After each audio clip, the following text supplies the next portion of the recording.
All right, everybody, welcome back to another episode of From the Booth with the Crimson Connective, brought to you by the Crimson Collective. This episode, it's a fun one, right? I got my guy Ryan Young here with the USC site, Trojansports.com. Ryan, how are you, man? Doing great, Alex. Good to see you, buddy. Good. Always good to see you, man. Always fun conversations too. Always fun banner as well. Absolutely. I'm due for one more Salt Lake trip at some point. Oh, dude, we got to make it happen, man. We got to make it happen. Season. Basketball, there you go, man. Hey, I'll tell you this. You know, there's probably going to be less offense in the basketball game this year than Utah can even provide in this game with all the injuries Utah has. So I get asked every week how USC fans or the players feel about the last run through the Pac-12. And I don't think they're very nostalgic about it, but I am. Like I'm like going, this is my last time going to Boulder. This is my last time going here. I'm going to miss all these towns. Yeah, I was actually going to be asking you about that in a minute here, man. So we'll dive deeper on that in a second because it's so surreal, right? But hey, so I want to have a little fun with you. And do you remember the thing that you did in the two games last year at certain points in the game that may have or may not have jinxed the Trojans? What I did? I don't. Remind me. Dude, those text messages, man. Those text messages during the game. Yeah. I don't know if I told you this at the end of the championship game, man. But when you sent me like one or two of those texts right before Utah started making their run, I handed the phone over to my writer Haley that was up in the booth with me, and she's like, "Oh God, he's gonna do it again, isn't he?" I have notorious timing in that regard. I do it on our message board all the time. It's a known jinx. So in hindsight, I was probably partly responsible for that outcome. Yes. Hey, you know what, though? I'll tell you the other thing, too. Like, I know that you said that you guys were giving me a lot of crap last year for, saying how that Pac-12 championship game was going to go, right? And then how you said, like, oh, my God, everything you said is happening, you know? You respond on. Oh, God. Dude, I'll tell you what, I have no damn clue how to feel or what's going to happen this year, man. And it's just because of all those damn Utah injuries and you don't know what you're getting with this USC team because, the previous weeks, but now all of a sudden you got a pissed off USC team that, are they going to right the ship or are they going to continue showing those flaws that were kind of apparent? And that was one of the reasons why they were kind of tumbling down the rankings the last few weeks, No, that's the point exactly. We don't know what this USC team is now. And everyone, I guess, thought they did. I mean, there were people who were worried after the last few weeks before Notre Dame. There were cracks showing. People were worried where it was going because they hadn't played anybody tough yet. All their tough games were backloaded this second half of the schedule, which is going to be a brutal stretch for them. So they could look off against Arizona State and still win by 2 scores. They could look off at Colorado and still avoid collapse. Even the Arizona triple overtime game, you could still point to the offense, harbor hopes that the defense would get better and think that they were at a certain level. And then Notre Dame comes and the offensive line disintegrated. It just fell apart. And that's become even more of a concern than the defense now. And so you have 2 major question marks on both sides of the ball where you didn't expect to question the offense, but now you have to. And I wouldn't feel comfortable predicting anything about this team the rest of the way until I see them play this week and the next week and start to get a fresh evaluation on them. Yeah, absolutely. Absolutely.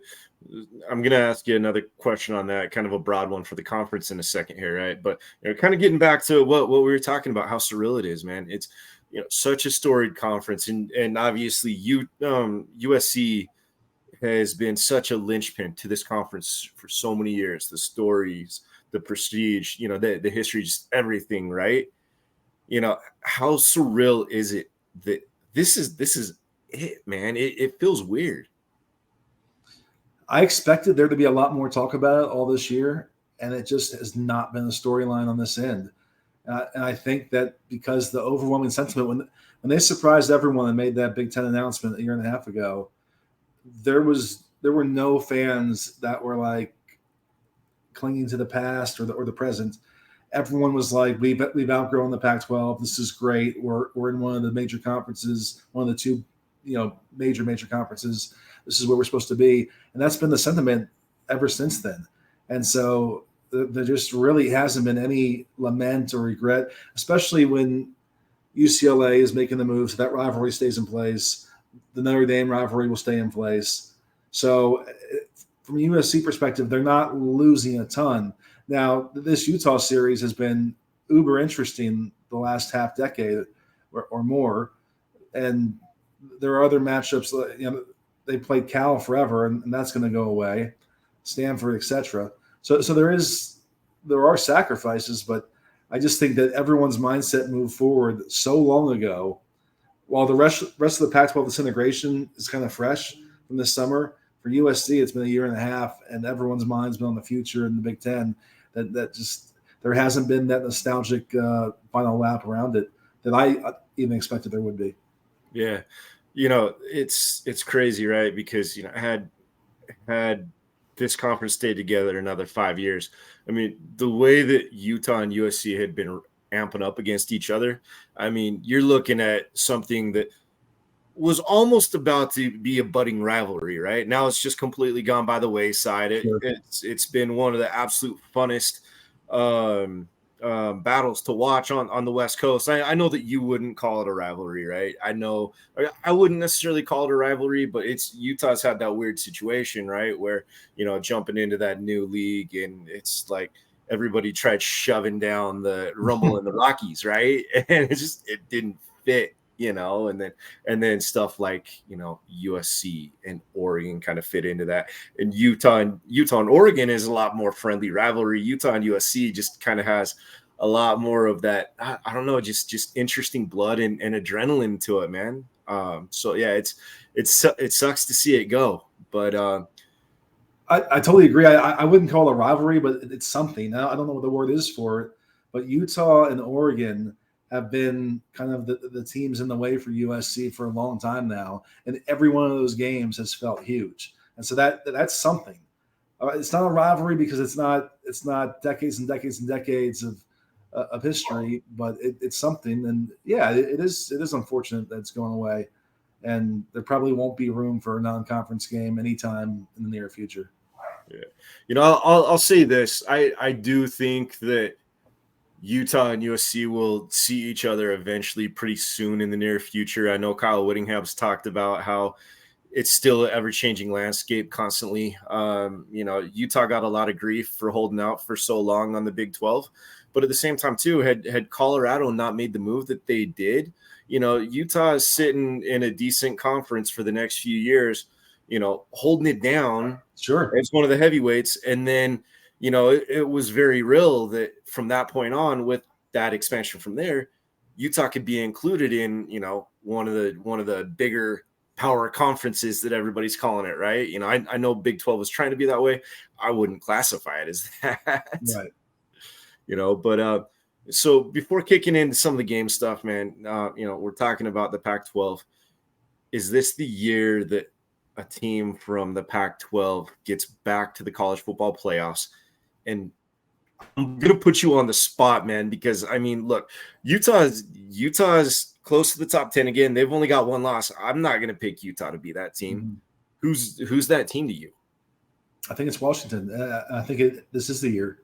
Mm-hmm. I think the winner of that Washington-Oregon game was gonna be the team. I think those are the two best teams in the conference, just in terms of both sides of the ball, well-rounded. Right. And that game to me was you can't call it a playoff game because there's more to happen after that. But it was the game to decide who was going to have the best chance to make the CFP, and I really do believe that a Pac-12 team will get in there. I mean, and they can even afford a loss at this point. If they're an 11-1 Washington team with some great wins along the way, and right. with how well regarded the Pac-12 is this year, I think it's going to be hard to keep out. So it would take some true Pac-12 carnage the rest of the way, with teams beating each other up for the conference to get left out in its final year. I think it's kind of fitting to go out on top that way. And just imagine if the TV contract thing had been 6 months later or a year later, and you had the buzz around the conference right now. You had the buzz around Colorado and Deion Sanders. Mhm. They probably could have salvaged this thing even without USC and UCLA. Agreed. Honestly, man, it was pretty crazy because it's like, the day that everything fell apart, I'm getting messages like, oh my God, they just saved the conference, right? And then not even an hour later, everything just fell to absolute shit.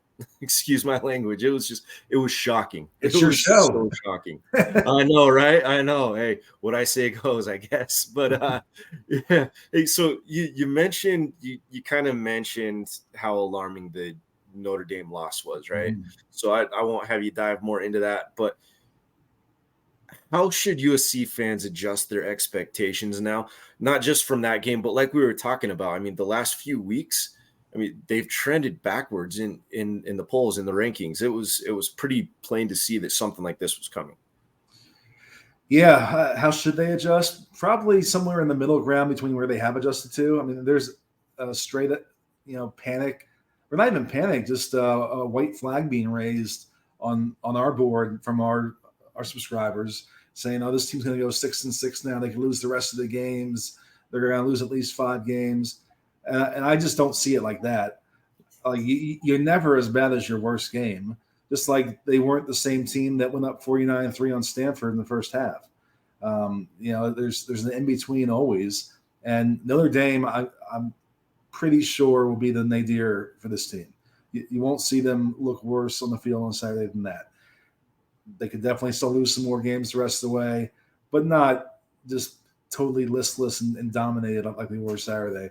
So I think you adjust by thinking whatever CFP hopes you had entering the year are much more of a long shot now.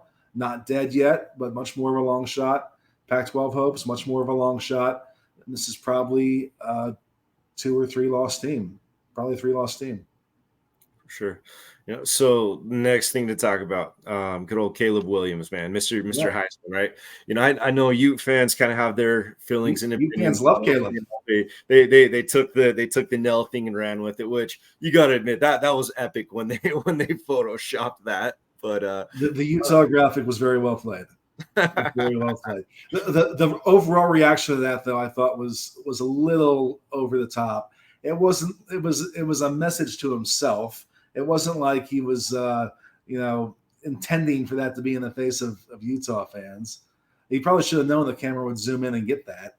But I mean, that's just a guy amping himself up for a game against a team that he had lost to, and whatever. So that was always overblown in my mind. But yes, it was well played on the back end by Utah Twitter.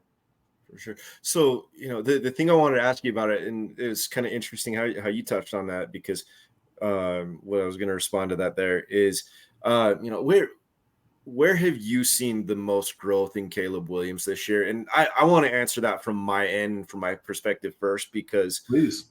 I know that you and me have kind of talked about it a little bit, and I've talked with this on Twitter and to some USC fans, okay, but I've really seen a growth in his maturity. I think a lot of Ute fans have too. I know that, USC fans constantly have just said, well, go back and look at his interviews, look at this, look at that, look at these articles. He's a stand-up kid, but just how he conducts himself on the field, he still has that confidence about him. But to me, the arrogance that I kind of saw to an extent last year, and USC fans might want to deck me for saying that, I don't see it as much this year, and he's that much more of a joy to watch just because he knows he's good, he plays football, and he has fun doing it. I would agree that there's a more business-like approach on his end. I think that's definitely fair to say. I've been asked this question like every week, and I don't have a great answer about his actual game, because until last week, he was pretty much the same guy as last year. A couple halves, he wasn't as sharp as the rest of the time, but it was pretty imperceptible, the difference from last year. And we heard all preseason, Lincoln Riley must have been asked 8 dozen times, can Caleb get better this year? How can he improve? And he would always go, yeah, you guys may not believe it, but he can get better in a lot of areas. Like, there are a lot of things we're working on. He's not a fully polished player yet. And everyone would just kind of go, oh, all right. But if he's taking strides in those areas. It's not for my untrained eye to see. It's imperceptible to the average viewer.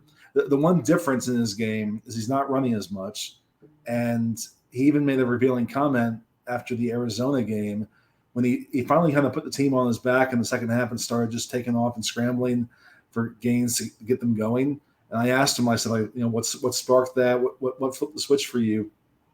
And he goes, I don't like to run. I don't want to run. And that's the first time we've heard him say that. Like, and if you look back on the season, it makes a lot more sense because he really has not been as aggressive in that way as he was last year. And we didn't get to really follow up on it, but I wonder if part of it was the hamstring injury and not wanting to do something like that again. And I don't know. I'm just guessing. But if there's a difference in him, it's that he's taking off running a lot less often and pretty much only when things get dire, and that's the best course of action for this offense. For sure. I'll say the one thing I have noticed too, where he's maybe regressed a little bit, and you could probably, I mean, you've analyzed the USC games a lot more than me. I've watched the majority of them this year, right? But his fumbling and his interceptions are much more extreme than they were even a year ago. I would assume that plenty of that has to do with the protection that he's getting from the line, but that's an area of weakness right now for you guys. Well, to be fair, he only had one pick before last week, so he threw 3 in the first half at Notre Dame. Clearly, his worst game of his college career, which he's. That's a good point, actually. Yeah, he's framed it the same way. There have been some more fumbles. The O-line is just different than last year. It was. I think we glossed over how much they had to replace there and just assumed, oh, they got this guy from the portal and this guy from the portal and this guy from the portal. It's going to be the same thing as last year. These are all veteran guys. Mm-hmm. It's just going to be the same thing. And the reality is last year's unit, all those guys have played together, all but one, for several years. And I think we discounted how valuable that ultimately was. And this unit has just seemed disjointed. They've been like we have a guy who breaks down the O-line play every week and scrutinizes every play, and he's constantly noting how it looks like guys don't know where they're supposed to be on double teams or they're going to the wrong spot and not picking up the right block. And I think that's stuff that you get when you have 5 guys who didn't play together last year. And everyone from last year is in the new spot or different. So even the guys who are back are in a different position, and the rest of the positions are new guys. And it just has not gelled the way we thought it would. And it's getting worse the last few weeks. And he was under constant duress in that game. Initially, and I don't know how much stock you or your people put in PFF stats, but the day after that game, they had Notre Dame down for 34 pressures, which is like the most I've ever seen in a game. They've since adjusted it to 20, but you could have told me it was 60 and I would have believed it because it felt like every snap he had someone in his face or was on the move. And all 3 of those interceptions were some byproduct of the pressure. I think they were bad throws too. No excuse on the throws, but he has not had the comfort he had last year. And in fact, the best moments this season have been scramble drill stuff for him, where he's gotten out, bought a few extra seconds, and either Taj Washington or Brendan Rice gets open downfield for a long gain. I would say it's scary when he does that. Yeah, I would say 85% of their explosive plays downfield have been freelancing, scramble drill, not how it was designed. So he's been able to kind of mask over a lot of the issues in that way. But it was just relentless on Saturday at Notre Dame. Just every single snap, it felt like he was immediately on the run or with a guy in his face. So if he's a little bit off from last year, that's a major factor for why. For sure. You said a few things there that I was actually wanting to kind of touch on in the next one, man. So, dude, I always love talking to you, man, because it's just it's easy conversation, dude. It all just flows. Always, right? Always. Yeah, dude. So you mentioned PFF as one thing. You mentioned all the transfers as another. Okay. There's a few things at play there. During the off season, when USC fans would get excited about one of their new additions, Ute fans, not even just Ute fans, but other fans from conference teams would be like, yeah, but how about the trenches, right? And then, USC would get a guy from either side of the trenches, and, the fans would gloat about it. It's like, okay, that's great. Yeah, you guys got good depth, but you don't understand. It's going to take time to gel, or there's, it's not just about the 4 or 5 star talent. It's about the culture, right? And all those things. And those are kind of some of the things that I'm seeing play out a little bit, maybe offensive line wise, but definitely defensively. Okay. One of my guys, we have a statistical podcast that we do. And one of the guys had just mentioned, it's crazy because PFF loves the USC guys individually and everything, right? And but when you look at like the regular statistics that most everyday fan looks at, I mean, USC's defense, it's bad, man. Like there's so many categories, so many key categories that they're like upper 80s on up to around 100 in. Oh, I know. So with that, I mean, USC's offense did not have a good game last week. USC's defense has had their moments, but at the same time too, man, that is the weak link for this team. So I would love to hear whatever assessment you want to give on that defense. Boy, where do I start? Well, okay. There's lots to cover there. Right?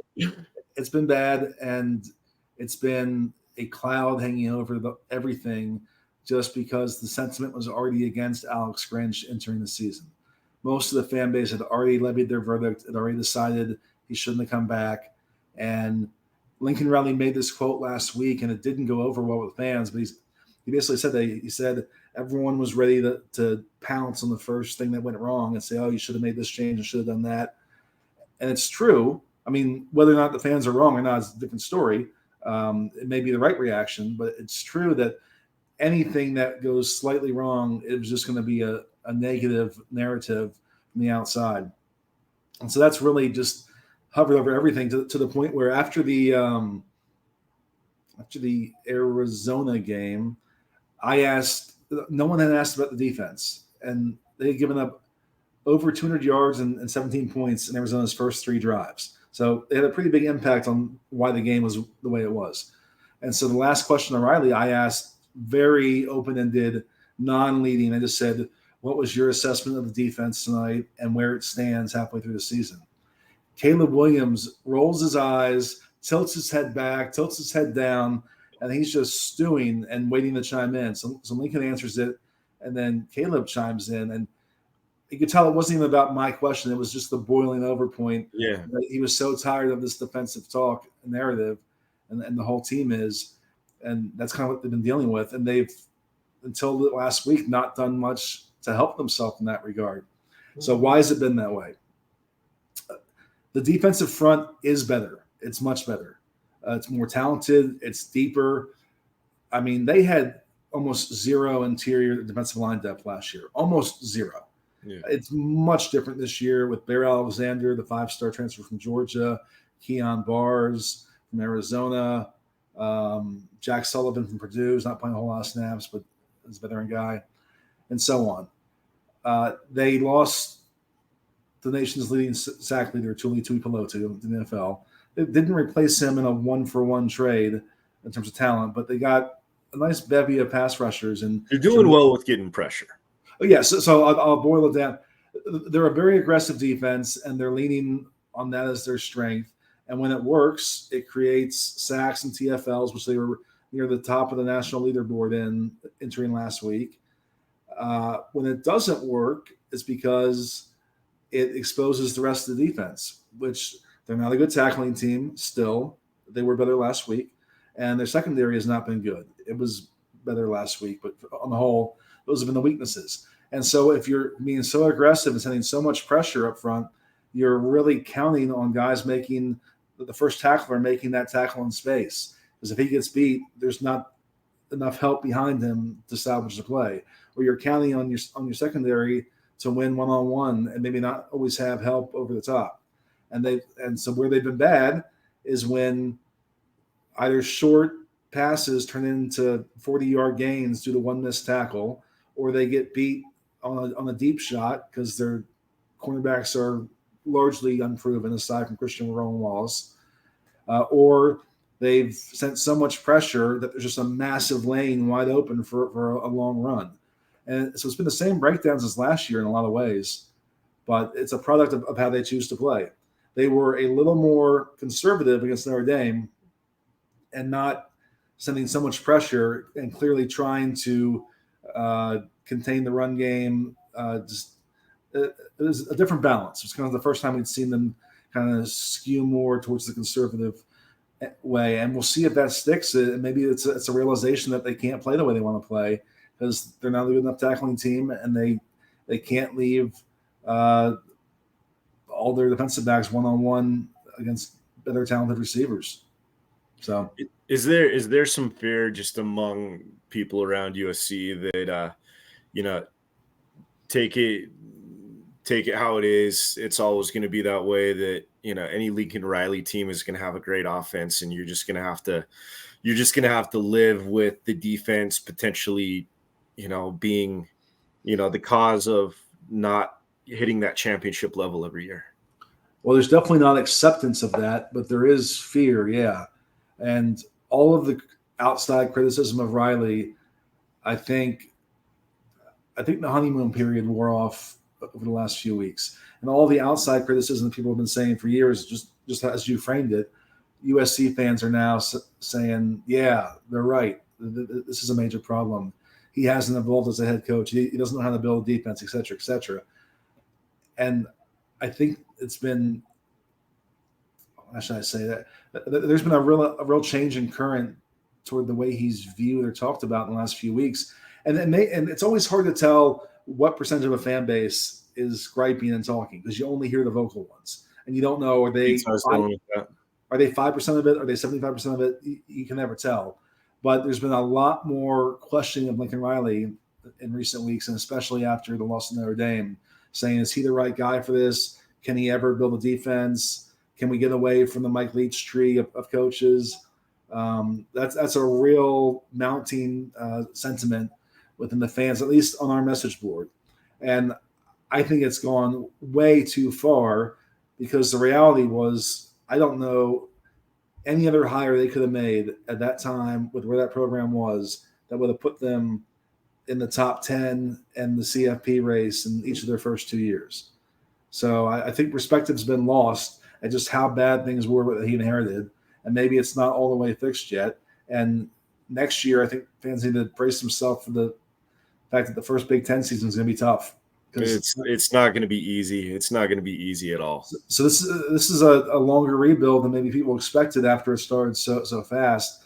But the swinging sentiment against Riley has really surprised me because he bailed this program out of the depths. I mean, he came in and saved it with a snap. And I think they could have made a lot of other hires where they don't come close to these results the first 2 years. And that perspective is being lost in a big way because the fans got a taste of the potential, a taste of we're back in the CFP conversation, we're a national contender again. And to see it not live up to those expectations has, I think, caused people to forget just where it was less than 2 years ago.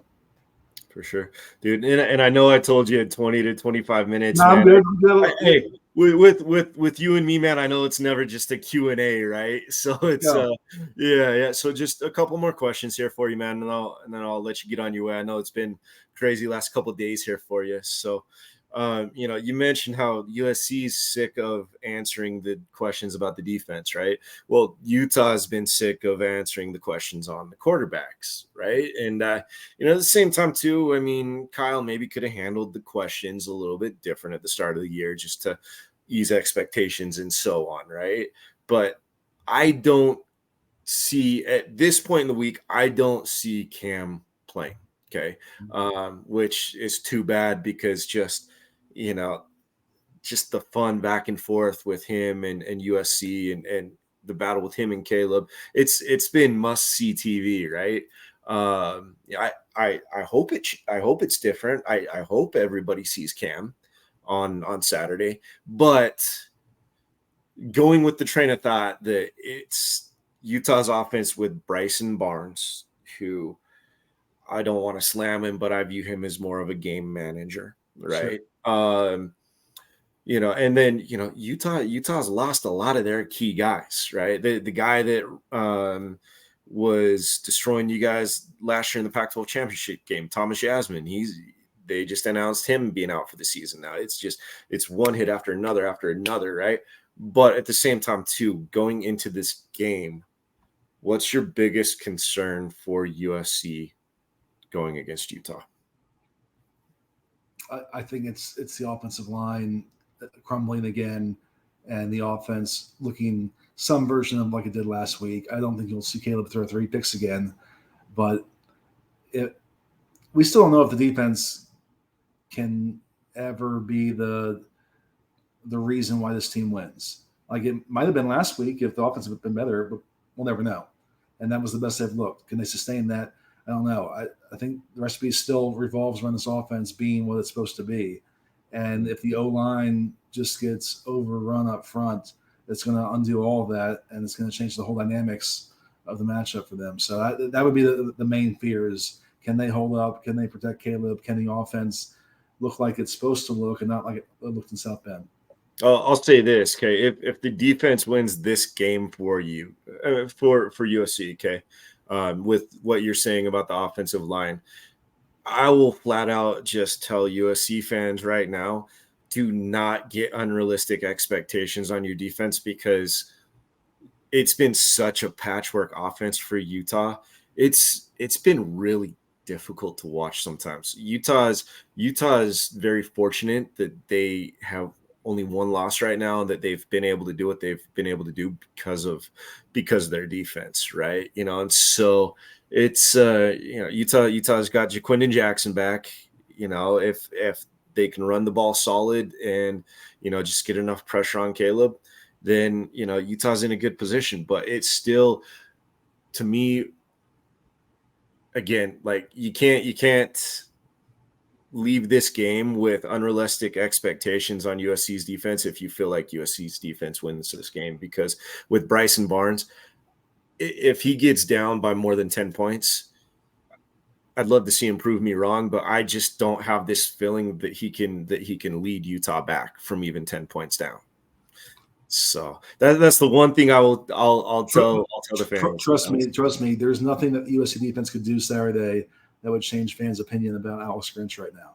It's so ingrained that they could pitch a shutout, and the USC fans would say exactly what you said. Say, "Oh, it's because Utah didn't have their quarterback, and it's because of this and this." They would give him no credit for anything.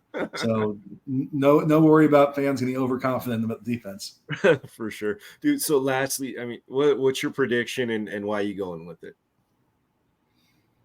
I hadn't honed in on a score yet, which I should have known we were going to talk. You and me are both going to be on the spot on this, because I honestly don't know what to say right now. I think we see some middle ground between last week's offense and where it normally is. I'll say USC 38 to 31.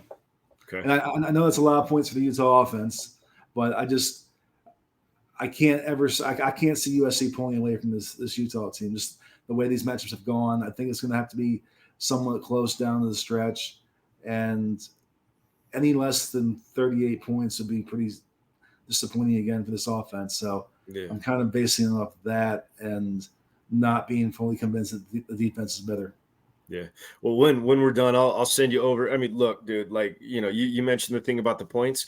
I'm with you that, they can score more points than some are thinking, because one of my guys sent me a stat comparison, the defensive rankings between USC and Cal. And it's pretty crazy, scary, just how close USC is to Cal, and it's not in a good way. And so yeah, Utah can put up the points. I mean, here's my thing, and you fans aren't gonna like me on this. I mean, I got to go with the Trojans for numerous reasons. Okay, one, it's going to be a revenge game for Caleb in two ways, right? It's, he pretty much lost all hope of the Heisman last week. I'm sorry, USC fans. He did. You can't lose a game like that, throw 3 interceptions and expect to win back-to-back Heismans. You just can't, unless the others falter just as bad, right? Sure. Yeah. And then there's the revenge against Utah last year, 2 games where they start off so strong and then just tell off and Utah wins them, right? So there's that, just the whole, overall USC team feeling of wanting that revenge as well, but unless Rising shows up on that field, Utah, I can't see Utah winning this game. If Cam plays, and I get that it's his first game back, I feel decent about Utah pulling it off because he makes that whole offense better. He just elevates everybody to a whole other level, and he lifts the defense too, just from his nature, right? Sure. And just from his leadership. It's crazy to see, and there's just been that element missing this year. I see it being 37-27 USC. Utah just, here's one of my biggest concerns about Utah's defense, okay? And it's not like a knock on the position group by any means, but in a game like this with USC's passing game and the new rules with how the clock goes, I just see USC being able to hit a decent amount of deep shots against Utah's corners. I mean, they're good. They're not as good as they have been. But then at the same time, too, you throw in the mix, again, just how that clock goes. Any secondary right now is susceptible to that stuff, right? And, USC's going to take their shots against Utah. They are. It's going to be tough to get a running game going against them. So, I just 37-27 Ute fans are going to hate me, but we're pretty close there. Yeah. Hey, just send me another text message like in the second quarter. All right. No matter what the score is before halftime, you're getting no text from me whatsoever. None. Not even if I hit you up, say, hey, what's your feelings? Nope. I'll just wave to you across the press. Oh, fun times. Hey, dude, I always love talking with you, bro. It's always a good time. Likewise, bud. Always a good time. Hey, before you go, shout out your site, your socials, anything you want to let the fans know. I know I'm going to be jumping on something for you guys that's going to get recorded tomorrow. So yep, Trojansports.com, and I am on Twitter at Ryan Young Rivals. You could also call it X, I guess, but I call it Twitter. So I'm just calling it Twitter, man. It's weird. Yeah. It's too weird. Yeah. But we'll talk tomorrow, and I'll see you in Los Angeles. Sounds good, man. Look forward to meeting up with you for breakfast or something, buddy. Yes, sir. All right, man. Take care.